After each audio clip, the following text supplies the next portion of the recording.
3 apps में phone पे है, गूगल पे है और पेटीएम शामिल। 95% जो डिजिटल पेमेंट होता है लोग या तो फोन पे से करते हैं, गूगल पे से करते हैं या पेटीएम से करते हैं। हर जगह यही सब ऐप से पेमेंट चल रहा है। सब्जी लेने जाइए, सर पेटीएम करना दीजिए। दूध लेने जाइए, घर का राशन लेने जाइए, बिजली का बिल भरना हो, मूवी का टिकट बुक करना हो, बस ट्रेन का टिकट बुक करना हो, रिचार्ज कराना हो, परिवार दोस्तों को पैसे भेजने हो, हर जगह आजकल यही चल रहा है। मोबाइल निकाला, टप से पेमेंट कर दिया। कोई कैश का झंझट लेता ही नहीं, कोई छुट्टे पैसे का चक्कर भी नहीं। ऐसे में जब पेटीएम जैसे पेमेंट ऐप को लेकर खबरें चलती हैं तो लोग परेशान हो जाते हैं, क्योंकि ये करोड़ों लोगों से जुड़ा मामला है। लेकिन परेशान होने की जरूरत नहीं है। पाठशाला की इस क्लास में आज हम सब कुछ क्लियर कर देंगे कि पेटीएम के मामले में चल क्या रहा है और होने क्या वाला है।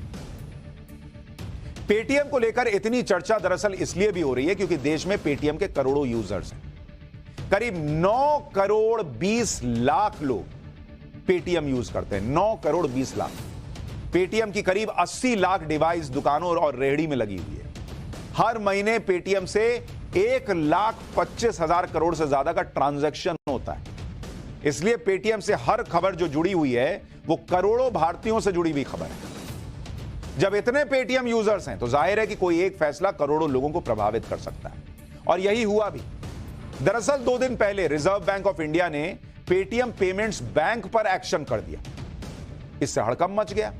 आरबीआई ने पेटीएम पर जो एक्शन लिया उसमें कहा गया कि 29 फरवरी के बाद पेटीएम पेमेंट्स बैंक के किसी भी customer account, wallet, FASTag, NCMC card में कोई रकम जमा नहीं कर पाइएगा।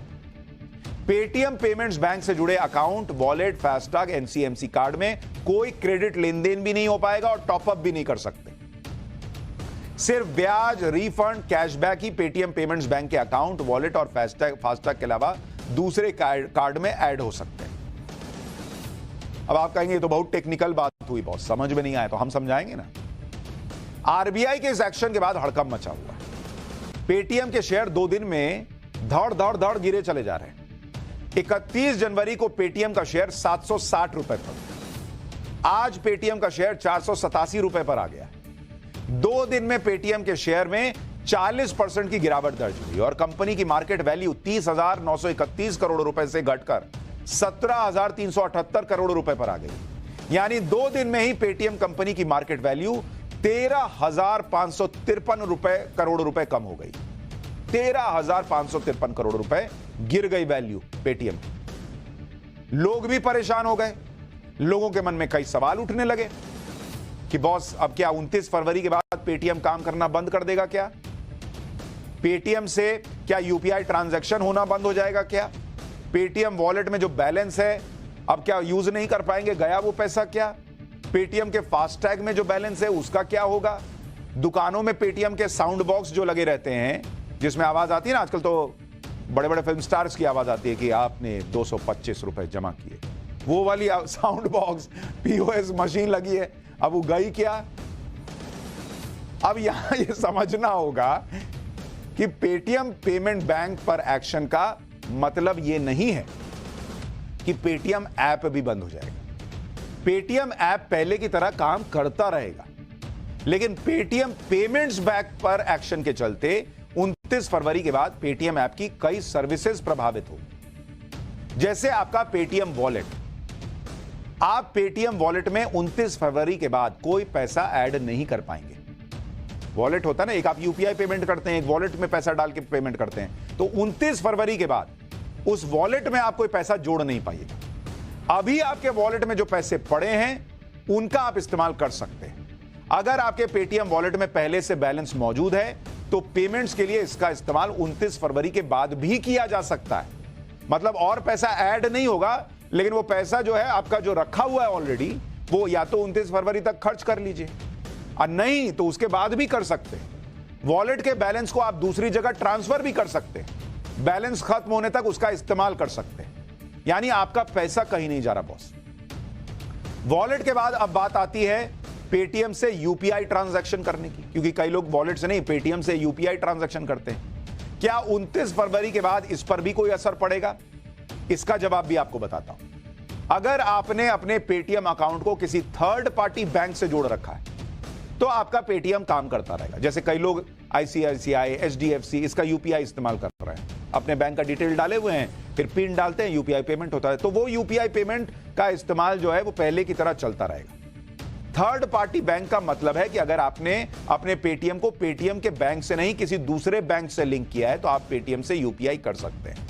लेकिन अगर आपने अपने पेटीएम को पेटीएम पेमेंट्स बैंक से लिंक किया हुआ है तो पेटीएम पेमेंट्स बैंक से 29 फरवरी के बाद यूपीआई ट्रांजैक्शन भी नहीं हो पाएगी। सबसे ज्यादा असमंजस में वो दुकानदार और रेहड़ी वाले हैं जिन्होंने पेटीएम डिवाइस लगा रखी। आप कहेंगे भाई क्योंकि आम आदमी के लिए क्या होता है, उसके पास वॉलेट में कितना पैसा है, लेकिन जो रेहड़ी वाला है, जो दुकानदार है, वो तो सब पैसा ले रहा है, तो पैसा ट्रांसफर भी कर सकता है। ऐसे दुकानदार जो अपने पेटीएम पेमेंट्स बैंक अकाउंट में पैसा रिसीव करते हैं वो 29 फरवरी के बाद पेमेंट रिसीव नहीं कर पाएंगे। ऐसे दुकानदारों को अपना पेटीएम थर्ड पार्टी बैंक से लिंक करना होगा या दूसरी कंपनियों के क्यूआर कोड के जरिए डिजिटल पेमेंट्स आप रिसीव कर सकते हैं। अब बात फास्टैग की भी कर लेते हैं। कई लोग पेटीएम का फास्टैग इस्तेमाल करते हैं, पेटीएम पेमेंट्स बैंक से उसे रिचार्ज भी करते हैं।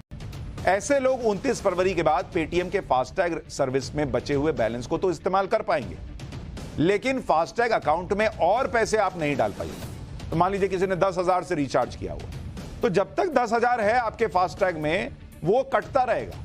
हाँ, अब उसके बाद ऐड करना चाहिएगा तो वो नहीं हो पाएगा। अब वो लोग जिनके पेटीएम पेमेंट्स बैंक में सेविंग्स अकाउंट है, उसमें बैलेंस बचा हुआ है, वो ये सोच रहे होंगे कि उन्हें क्या करना है, क्या ये पैसा 29 फरवरी से पहले ही खर्च कर लेना है क्या? नहीं बॉस, ऐसा भी नहीं है। अगर आपके पेटीएम पेमेंट्स बैंक में बैलेंस बचा हुआ है तो आप उसे पेटीएम के ही थर्ड पार्टी बैंक में ट्रांसफर कर सकते हैं। लेकिन अगर third party bank account link नहीं है तो 29 फरवरी से पहले यह काम जरूर कर लीजिए। मतलब थर्ड पार्टी बैंक मतलब कोई भी और बैंक, पेटीएम वाला बैंक छोड़ के कोई और दुनिया का बैंक आप जो है उसको कनेक्ट कर लीजिए, फिर आपको कोई दिक्कत नहीं। आरबीआई ने पेटीएम पेमेंट्स बैंक पर इतनी सख्त कार्रवाई की क्यों है वो भी आपको जानना चाहिए। सिस्टम ऑडिट की रिपोर्ट में आरबीआई को दरअसल पता चला कि पेटीएम पेमेंट्स बैंक ने केवाईसी के नियमों का उल्लंघन किया, मनी लॉन्ड्रिंग विरोधी कानूनों के पालन में भी खामियां पाई। पेटीएम पेमेंट्स बैंक ने कई मामले में नियमों को ताक पर रखा। पेटीएम के फाउंडर विजय शेखर शर्मा का बैंक पर इनडायरेक्ट कंट्रोल भी था। पेटीएम पेमेंट्स बैंक की ओनरशिप में भी बेहद जटिलता थी, इसीलिए आरबीआई ने एक्शन ले लिया।